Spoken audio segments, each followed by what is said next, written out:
Assalamualaikum warahmatullahi wabarakatuh.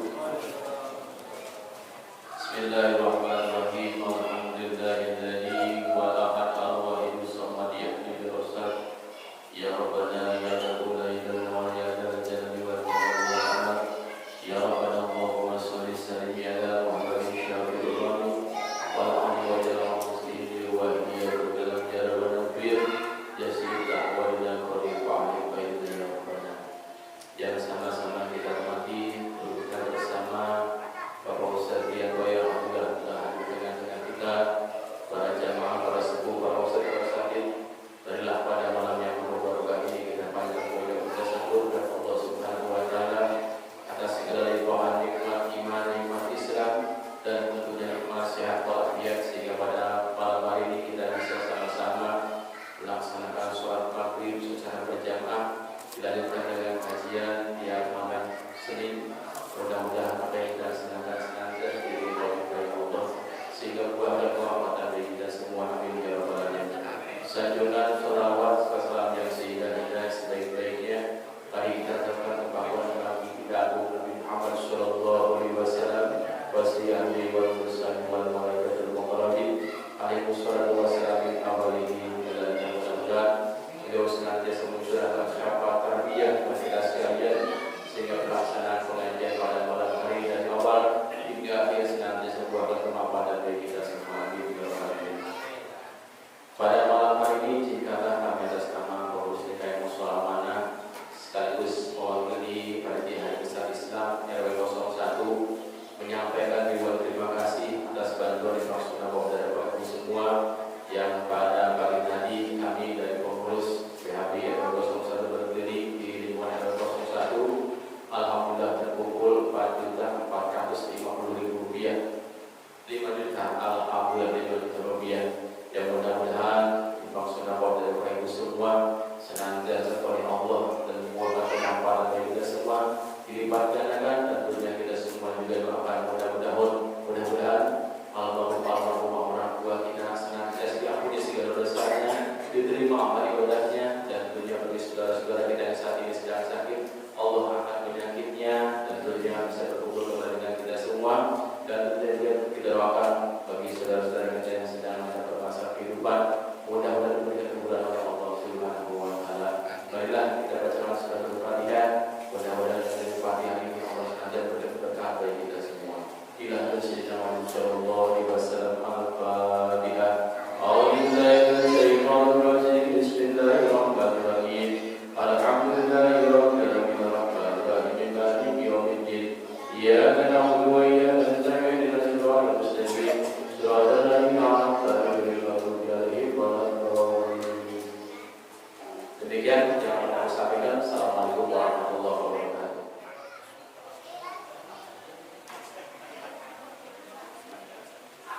Assalamualaikum warahmatullahi wabarakatuh.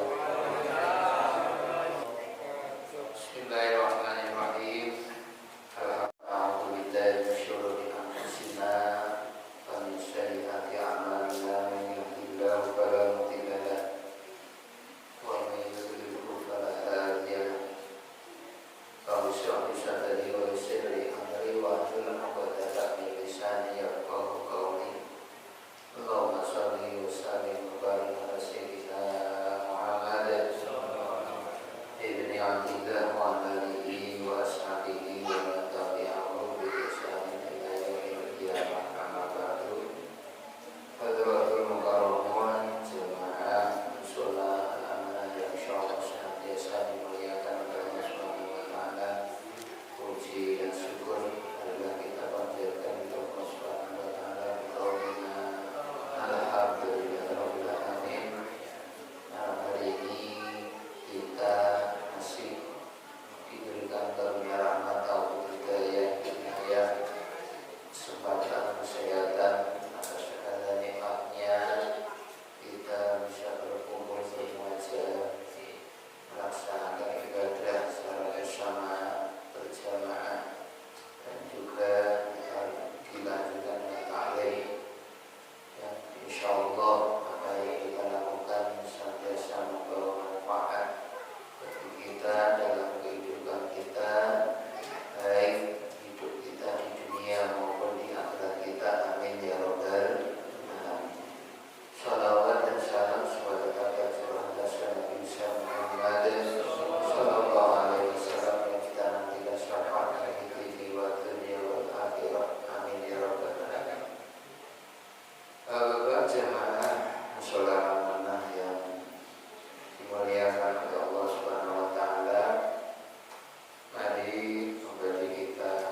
lanjutkan. Ya, maaf sebelumnya saya mungkin tadi kabar saya mendadak terjadwal pada malam hari ini. Bapak Ustaz Yongko ada kurang sehat, kita doakan semoga Allah Subhanahu wa Ta'ala memberikan kepada kesehatan kepada beliau. Amin ya rabbal alamin. Mana pada malam hari ini tidak bisa hadir sehingga daripada waktu kosong saya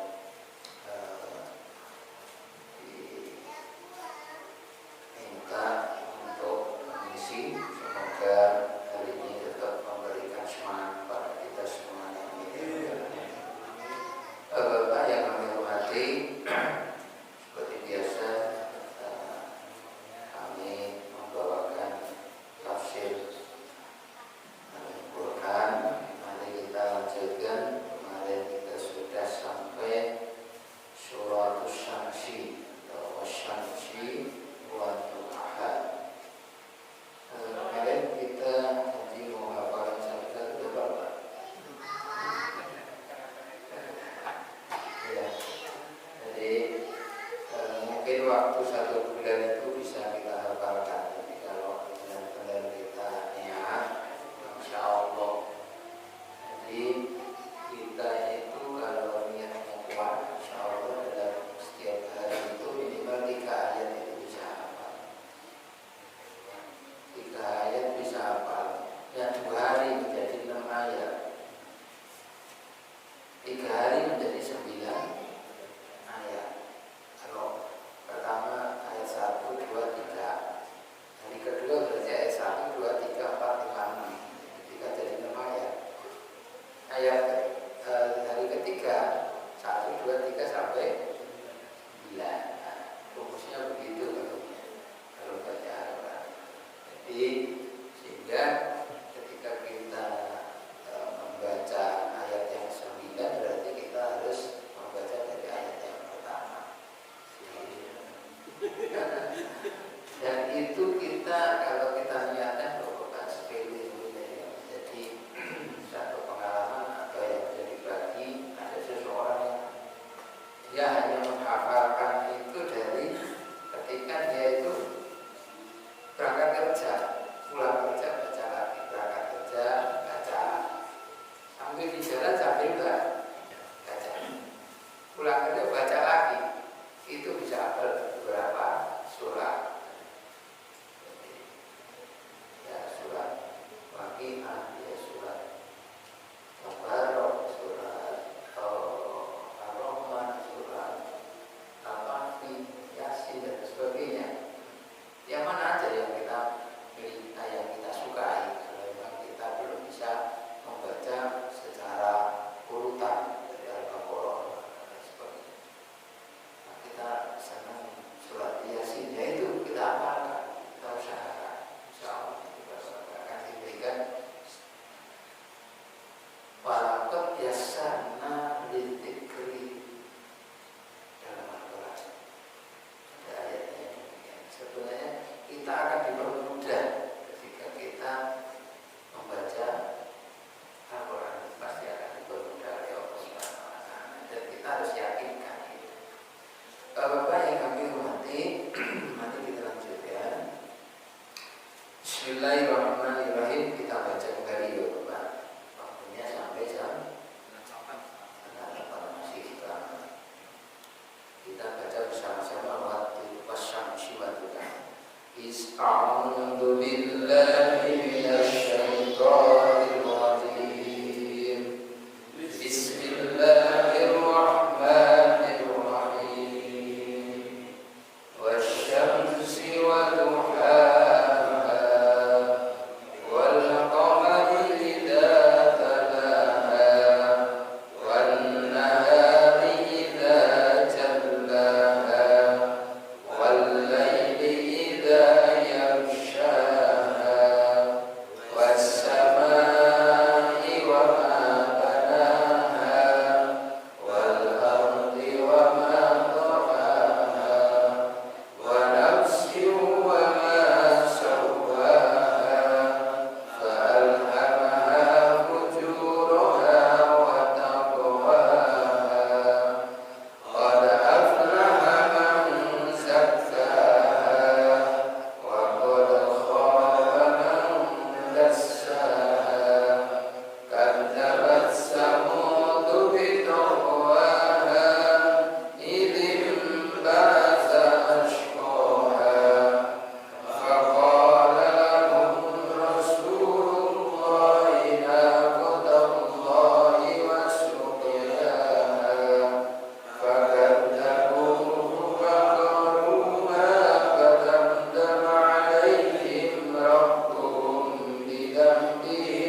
dan ke-10 bahwasanya Allah Subhanahu wa taala dari ayat pertama Allah Subhanahu wa taala bersumpah dengan apa-apa yang ada di langit maupun apa-apa yang ada di bumi. Yang ini semuanya membawa kita bahwasanya semua yang ada, semua yang kita lihat, semua yang kita rasakan itu adalah ayatnya Allah Subhanahu wa taala. Wasyamsi wa duhaha, demi langit, demi matahari dan sinarnya, sinar yang keluar dari matahari itu sendiri. Wal qamari idza talaha, dan demi bulan idza talaha, ketika kelihatan cahayanya. Wan nahari idza jallaha, dan demi siang hari ketika terang benderang dari siang hari itu. Wal laili idza yaghsha, dan demi malam hari ketika gelap gulita. Wasamai wa ma banaha, dan demi langit dan apa yang membangunnya. Wal ardi wa ma tohaha, dan demi bumi dan apa yang terhampar di atasnya. Jadi semuanya yang ada di langit, ada di bumi, itu harus menjadi ayat bagi kita semua. Bahkan sinar itu sendiri, adanya gelap, adanya terang, itu adalah ayatnya Allah Subhanahu wa taala. Karena ada orang yang ketika terang dia sama sekali tidak bisa melihat. Pun ada orang yang ketika gelap gulita dia bisa melihat. Nah, ini ayat itu. Kemudian wa nafsi wa ma sawwaha, dan demi jiwa serta penyempurnaan ciptaannya. Ini adalah bahwasanya manusia itu terdiri dari ruh dan jasad. Ruhnya itu sendiri adalah ayatnya Allah, penyempurnaan ciptaannya itu adalah ayatnya Allah. Adanya tangan, kaki, mata, telinga, dan lain sebagainya itu adalah bentuk ciptaan Allah yang sempurna. Itu juga harus menjadi ayat bagi kita semuanya. Sehingga begitu sempurnanya ciptaan Allah, tidak ada kekurangan sama sekali. Sehingga tidak ada pertanyaan misalnya, kita butuh jalan, nah Allah memberikan kaki. Kita butuh memegang, Allah memberikan tangan. Kita butuh melihat, Allah memberikan penglihatan dan lain sebagainya. Sehingga setiap kebutuhan itu dicukupi oleh Allah dengan ciptaan yang sempurna itu tadi. Jadi tidak satu pun terlewatkan dari Allah Subhanahu wa taala. Dan ketika itu bisa menjadi ayat, maka akan membawa kita kembali ingat kepada Allah Subhanahu wa taala. Semua yang ada di luar diri kita itu adalah ayatnya Allah, dan yang ada melekat pada diri kita juga menjadi ayatnya Allah. Ketika kita bisa melakukan itu, maka kita akan bisa kembali kepada Allah, bisa mentauhidkan Allah, mengucapkan la ilaha illallah itu dengan sempurna. Yang diimplementasikan dalam kehidupan kita, bahwa tiada Tuhan selain Allah yang menciptakan apa yang ada di sekitar kita dan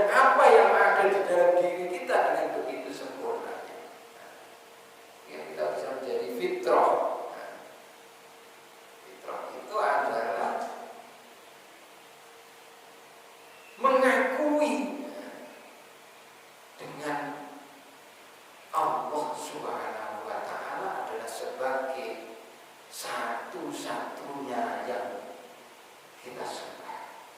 Bertakwa kepada Allah, menghindari dari kemusyrikan, menghindari daripada kefasikan dan lain sebagainya. Menjalankan setiap perintah Allah dan menjauhi segala larangan. Hingga dalam ayat selanjutnya, fa'alhamaha fujuraha wa taqwaha. Fa'alhamaha, maka Allah mengilhamkan kepada nafsun, kepada diri, kepada jiwa, fujuraha, kefasikan, keburukan jiwa itu sendiri, wa taqwa, dan ketakwaan jiwa. Aslinya ada apa?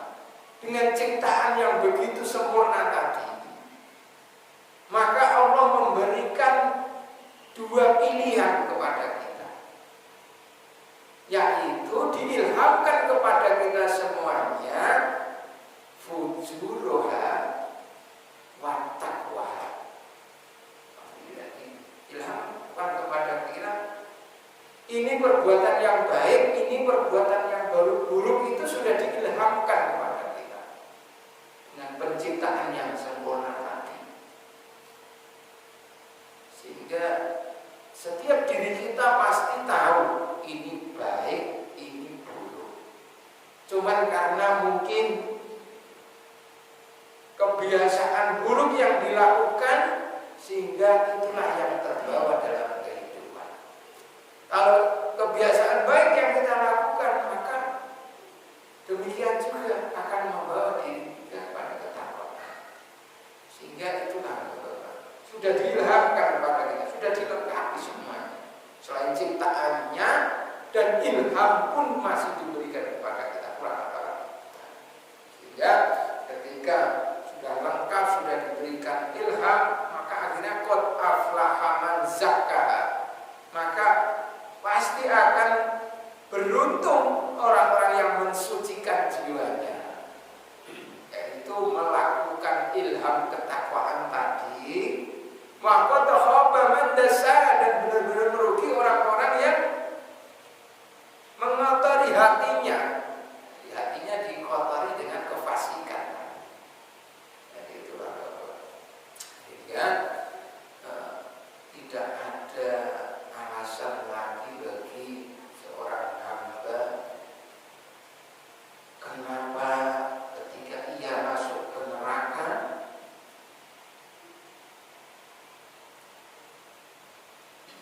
bertanya kepada Allah Subhanahu wa Ta'ala. Karena sesungguhnya semuanya sudah diberikan oleh Allah. Diberikan ciptaan yang sempurna, diberikan akal pikiran, kemudian masih diilhamkan juga. Ini kebaikan, ini keburukan, sudah diilhamkan oleh Allah. Sudah tahu ini baik, sudah tahu ini buruk, kok masih melakukan keburukan? Nah, itu ya merugi sendiri. Sehingga dikatakan itu adalah setiap orang yang maksiat sesungguhnya ia dolim kepada dirinya sendiri. Karena sudah diberikan pilihan baik, buruk, kok masih memilih yang buruk, sehingga mendolimi dirinya sendiri. Sehingga taubatnya adalah Rabbana dzalamna anfusana wa illam taghfir lana wa tarhamna lanakunanna minal khasirin.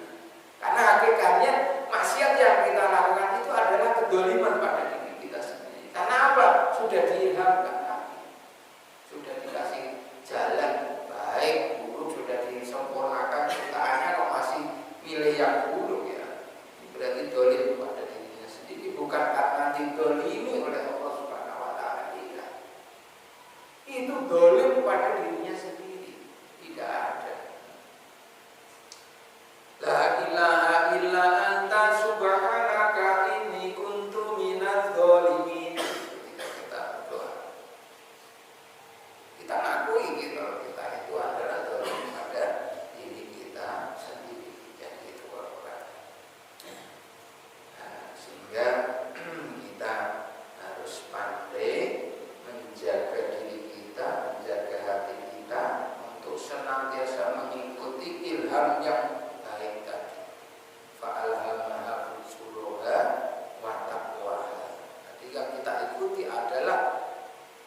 takwanya tadi, bukan fujurnya tadi. Kemudian Bapak-bapak, kita lanjutkan untuk ayat selanjutnya. Kadzabat Samud bitagwaha idzin ba'asa ashqaha. Kalau dari ayat selanjutnya ini adalah ayat yang menerangkan tentang cerita Nabi Soleh alaihissalam. Jadi kadzabat benar atau telah mendustakan Samud, kaum Samud itu huwaha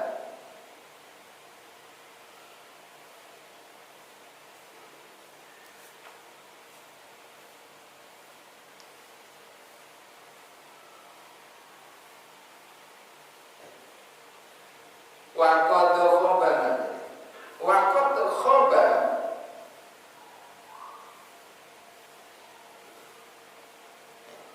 kadzabat telah mendustakan Samud, kaum Samud. Mendustakan siapa? Rasulullah, utusannya Allah kepada kaum Samud, yaitu Shalihun, Nabi Soleh. Kaum Samud itu adalah kaumnya Nabi Soleh. Nah, mereka mendustakan Rasul dengan apa? Bitagwaha, dengan perbuatan melampaui batas mereka,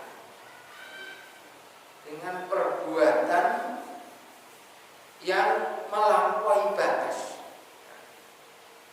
yang telah dilakukan oleh mereka. Idzin ba'asa ashqaha, idzin ba'asa, ketika bangkit ashqaha, orang-orang atau orang yang paling celaka di antara mereka. Jadi siapa itu orang yang celaka? Yaitu adalah kaum Nabi Samud atau orang dari kaum Nabi Samud yang di situ telah mendustakan apa yang diperintahkan oleh Nabi Soleh. Jadi Bapak-bapak, Nabi Soleh itu diutus oleh Allah Subhanahu wa Ta'ala kepada kaum Samud, yang dimana kaum Samud itu adalah kaum yang diberikan kelebihan oleh Allah, diberikan nikmat oleh Allah yang begitu banyak. Kaum Samud itu terkenal dengan keahlian mereka dalam bertanam, bercocok tanam, bertani, beternak, dan juga dalam yang terkenal lagi adalah dengan keahlian arsitektur mereka. Jadi mereka tinggal di perbukitan yang di situ bukit-bukit cadas, dan mereka bisa membangun bukit-bukit cadas itu menjadi bangunan yang arsitektur yang hebat. Kalau di Arab sana, atau mungkin kita bisa buka di Google atau di YouTube dan sebagainya, itu adalah banyak tinggalan mereka. Dan di situ gunung-gunung yang dibentuk menjadi rumah-rumah tempat tinggal. Itu adalah peninggalan kaum Samud yang di situ menunjukkan kehebatan mereka, dan itu adalah nikmatnya Allah Subhanahu wa Ta'ala. Dan oleh kenikmatan Allah itu ternyata mereka tidak soleh, tapi menjadi kufur kepada Allah Subhanahu wa Ta'ala. Mereka berbuat maksiat, berbagai macam maksiat, sehingga diutuslah oleh Nabi Saleh. Dan sebagai seorang nabi, maka Nabi Saleh itu diberikan mukjizat oleh Allah Subhanahu wa Ta'ala. Dengan doanya Nabi Saleh berdoa kepada Allah, berikanlah mukjizat kepadaku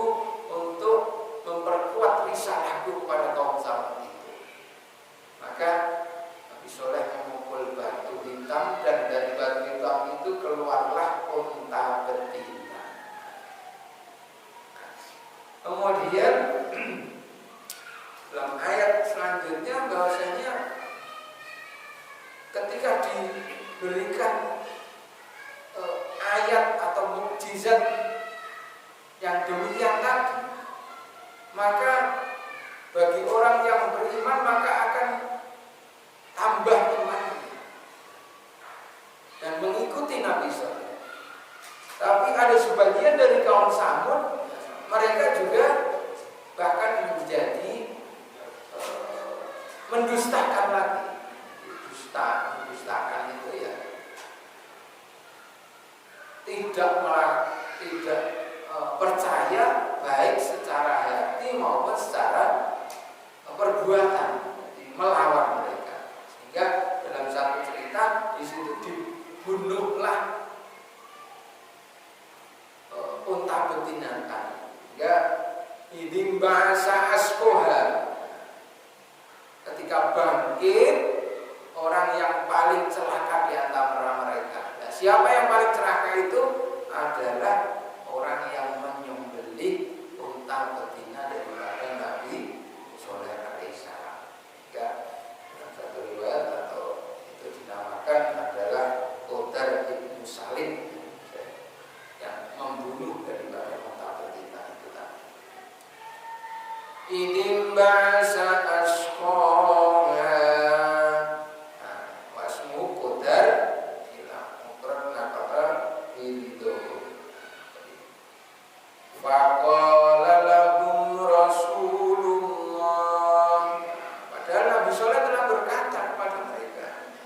Faqala, maka telah berkata lahum kepada kaum Samud, siapa Rasulullah, utusannya Allah, Nabi Soleh. Naqatallah, ini ontanya Allah. Diruha, sehingga takutlah kalian, jagalah, jangan sampai engkau aniaya unta ini, karena ini adalah untanya Allah Subhanahu wa ta'ala. Wasuqyaha, dan juga minumannya unta ini jangan engkau aniaya. Dalam artian ketika unta ini sedang minum, jangan engkau ganggu, jangan engkau halang-halangi.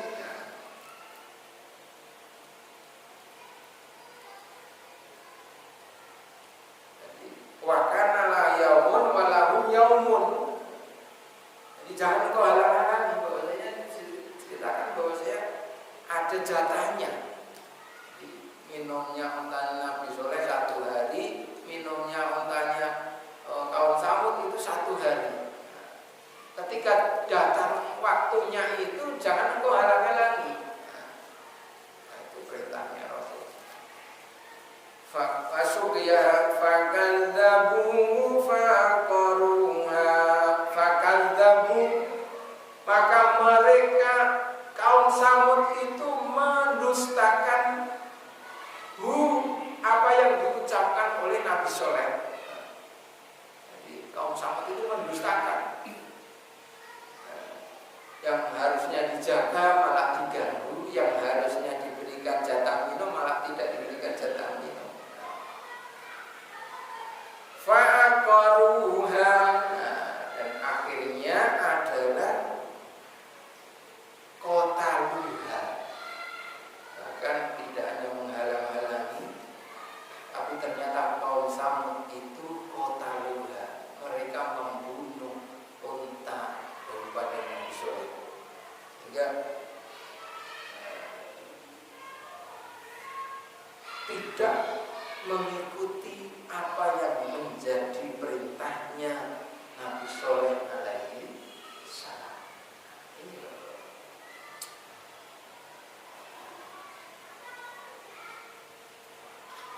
Fadamdama alaihim atbaqo, fadamdama alaihim, maka menggoncangkan alaihim, atas mereka. Ketika Nabi orang Samud itu mendustakan apa perintahnya Nabi Soleh, kemudian membunuh ontanya Nabi Soleh, itu menjadi penyebab daripada azabnya Allah Subhanahu wa taala. Sehingga dalam ayat ini diterangkan bahwasanya diturunkanlah azabnya Allah Subhanahu wa taala, yaitu dengan atbaqo, menutup atau menggoncangkan kemudian ditutup, membalikkan. Dikatakan di situ bahwasanya satu riwayat diturunkanlah gempa yang begitu dahsyat, kemudian diturunkanlah batu yang menimpa mereka. Bidambihim fasawwaha, maka mereka menjadi rata dengan tanah sampai tertutup mereka. Wala yakhafu qabaha, wala dan tidak yakhafu, takut, khawatir. Siapa yang khawatir? Allah Subhanahu wa taala mengubah dengan apa yang sudah ditimpakan oleh Allah kepada mereka. Dalam artian Allah itu maha kuasa, sehingga Allah tidak akan terpengaruh dengan apa yang sudah dilakukan oleh Allah Subhanahu wa taala. Jadi kalau kita misalnya mengintimidasi orang, mungkin kita masih berpikir nanti serangan baliknya apa. Tapi Allah tidak demikian. Ketika Allah sudah menimpakan azab, maka Allah tidak khawatir dengan apa yang sudah dilakukan oleh Allah Subhanahu wa taala. Jadi itulah kita yang mengerti. Jadi itu ceritanya Nabi Soleh. Dari cerita itu bahwasanya seorang Rasul itu adalah orang yang harus menjadi panutan bagi kita. Karena mungkin umat-umat sebelum Rasulullah ketika kufur kepada Allah maka akan diturunkan siksanya Allah, azabnya Allah. Nabi Nuh ketika umatnya ingkar, datanglah badir, habis semua. Nabi Soleh ketika umatnya ingkar, kaum Samud diratakan dengan tanah. Tapi alhamdulillah kita menjadi umatnya Rasulullah yang dimana ketika ingkar kepada Rasulullah dicontohkan, bahkan Rasulullah memberikan doa, Allahumma hdi qaumina fa innahum la ya'lamun. Itulah nikmatnya menjadi umatnya Rasulullah. Yang intinya adalah dari cerita itu semuanya adalah menjadi peringatan kepada kita bahwa Rasulullah itu adalah yang harus kita ikuti. Hingga dalam Al-Quran pun sudah dikatakan,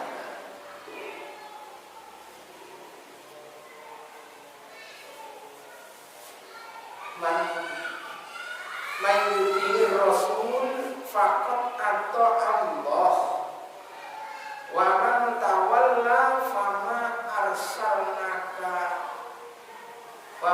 arsalnaka alaihim hafidho. Dalam surat An-Nisa, Man yuti'ir Rasul, barang siapa yang taat kepada Rasul, faqad atau Allah, maka sesungguhnya ia taat kepada Allah Subhanahu wa taala. Wa man tawalla, barang siapa yang berpaling dari Rasulullah Muhammad sallallahu alaihi wasallam, fama arsalnaka, maka aku tidak mengutusmu alaihim, atas umatmu yang ingkar tadi, yang berpaling dari tadi, alaihim hafidun, menjadi pelindung. Jadi Rasulullah dibebaskan dari orang-orang yang berpaling. Jadi kalau ada orang yang berpaling dari Rasulullah, maka itu tidak merugikan Rasulullah. Dan itu sudah dibebaskan oleh Allah dalam ayat tersebut. Waman tawalla fama arsalnaka alaihim hafidh. Rasulullah itu diutus hanya kepada orang-orang yang taat. Ketika orang-orang taat, maka sesungguhnya ia akan ada dalam perlindungan Rasulullah SAW. Dan ketika orang taat kepada Rasul, maka fakot atau Allah, sesungguhnya dia juga taat kepada Allah. Jika dalam ayat yang sebelumnya dikatakan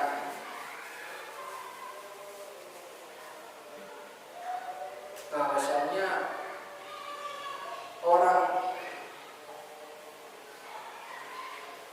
fala yu'minuna hatta yuhaqqimuka fima shajara bainahum thumma la yajidu fi anfusihim harajan mimma qadaita wa yusallimu taslima. Fala wa rabbika la yu'minun. Dalam ayat itu ada di surat An-Nisa, kalau Pak bisa dilihat. Fala wa rabbika la yu'minuna hatta yuhaqqimuka fima shajara bainahum. Maka demi Allah, fala yu'minuna hatta yuhaqqimu, sehingga kamu tidak beriman sehingga engkau menghukumi fima shajara bainahum, tentang satu perkara yang menjadi perdebatan di antara kalian, dengan apa yang menjadi keputusan Rasulullah Muhammad SAW. Fala wa rabbika la yu'minuna hatta yuhaqqimuka fima shajara bainahum. Jadi tidak dikatakan beriman kalau ada seseorang yang mempunyai masalah. Ketika memutuskan masalahnya itu tidak sesuai dengan apa yang menjadi keputusan daripada Rasulullah Muhammad SAW. Sehingga bagi kita semuanya yang mempunyai masalah, seyogyanya dikembalikan kepada Allah dan Rasulnya.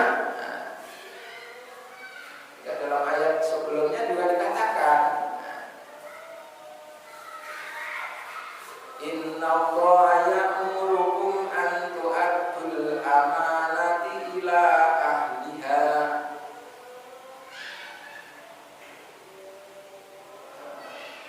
Saya jadi lupa ya.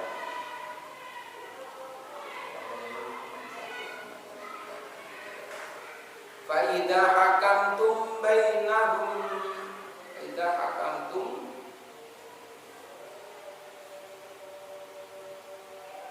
antahkumu bil adl, atau sebelumnya atau sesudahnya ayatnya. Jadi, ya ayyuhalladzina amanu atiullaha wa atiur rasula wa ulil amri minkum fa in tanaza'tum fi syai'in farudduhu ila Allahi, ayatnya.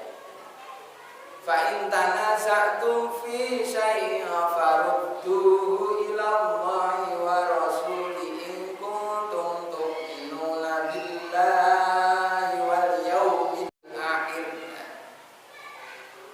orang-orang beriman, taatlah kalian kepada Allah dan Rasulnya dan pemimpin di antara kalian. Dan ketika fa'in tanaza'tum fi syai'in, ketika engkau berselisih dalam satu hal, farudduhu lillahi wa rasul, maka kembalikan pada Allah dan Rasul. Ini sama seperti ini. Ketaatan kepada kaum Samud itu adalah juga, ataupun juga cerita kaum Samud itu membawa diri kita bahwa seyogyanya bagi kita untuk mengembalikan setiap masalah yang kita miliki itu kepada Allah dan Rasul. Kita harus mulai pada diri kita sendiri dulu. Jangan sampai kita berbicara hukum tatanan negara, hukum bermasyarakat harus sesuai dengan hukum syariat dan lain sebagainya. Nah, kalau personal kita sendiri belum bisa seperti itu, bagaimana menjalankan? Nah, kita mulai dari diri kita sendiri dulu aja. sudah bisa melakukan. Karena fala wa rabbika la yu'minuna hatta yuhaqqimuka fima shajara bainahum. Jadi itu ayat yang penting bagi kita. Mengembalikan, tidak dikatakan beriman kalau satu kaum itu tidak mengembalikan masalahnya kepada keputusan Rasul. Dan ketika sudah diputuskan oleh Rasul, maka lima qadain tawai dalam hati itu juga harus ridho. Jadi ketika mengembalikan masalah kepada hukumnya Allah dan Rasul, belum dikatakan beriman lagi kalau hatinya itu masih ada rasa tidak menerima, itu belum beriman juga. Jadi satu hal adalah kembalikan kepada Allah dan Rasul, dan ketika sudah diputusi dan sesuai dengan keputusan Allah dan Rasul, maka jangan sampai ada diri kita itu rasa tidak menerima. Karena dikatakan fala kalau tidak la yu'minun, tidak dikatakan beriman. Jadi moga dengan cerita Samud, Nabi Soleh pada kaum Samud ini, kita tergolong orang-orang yang benar-benar mengikuti dari Rasulullah SAW, tidak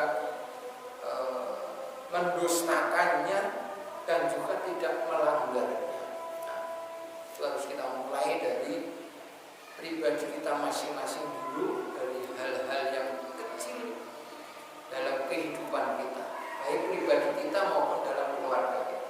Bagaimana cara ibadah kita